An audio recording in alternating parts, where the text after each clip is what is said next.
बिस्मिल्लाहिर्रहमानिर्रहीम। मेरा नाम रेज़ अली अब्बासी है और मैं बतौर एसएसपी इन्वेस्टिगेशन कोरंगी अपने फ़राइज़ सर अंजाम दे रहा हूँ। एक बच्चा जिसका नाम अहमद ख़ान है, जो कि बिलाल कॉलोनी से लापता होने की इतला थी। इतला मिलते ही कानून का पहिया हरकत में आता है और उसके बाद हम लोग अपनी तफ्तीश का आगाज़ करते हैं। जिस तरह से तफ्तीश का आगाज़ होता है, वैसे ही चंद दिनों के अंदर हम लोग जो मशकूक अफराद हैं उनको इंटेरोगेशन करना शुरू करते हैं और उसमें जो असल मुल्ज़िम है, जिस पे शक भी ज़ाहिर किया जा रहा था वालिदैन की तरफ से, रिज़वानुल्लाह उसका नाम था, उसको हम लोग शामिल तफ्तीश करते हैं। जैसे ही उसको शामिल तफ्तीश किया जाता है तो वो इस चीज़ का इंकशाफ करता है कि बच्चे के साथ ना सिर्फ कि उसने सोडोमी, जिसको हम लोग आम फहम ज़बान में गैर फितरी अमल कहते हैं, वो करने के बाद जो है बच्चे को उसने कत्ल कर दिया। बच्चे को कत्ल करने के बाद उसने एक जंगल में उसको उसकी बॉडी को डिस्पोज़ ऑफ किया।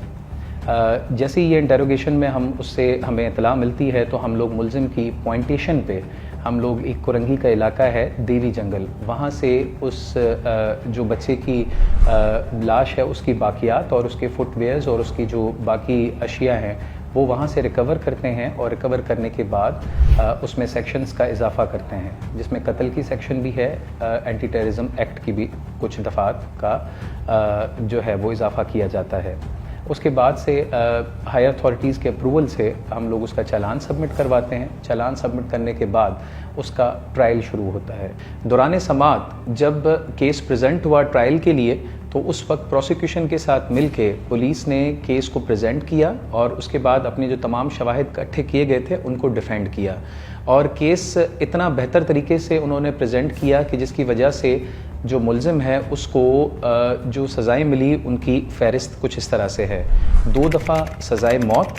1 दफ़ा उम्र कैद, 7 साल कैद और मजमूई जो जुर्माना मुल्ज़िम को किया गया उसकी जो अमाउंट है वो करीब 25,50,000 रुपये तक है। Being investigative head of Korangi district, I would like to say कि तमाम जो केसेस हमारे पास होते हैं उसमें पुलिस जब अपने शवाहिद इकट्ठे करती है तो पुलिस की मदद करें और ताकि इस तरह के जो अंधोनाक वाक़े हो जाते हैं उसमें जो इस तरह के मुल्ज़मान हैं उनको हम लोग करार वाक़े सज़ा दे सकें।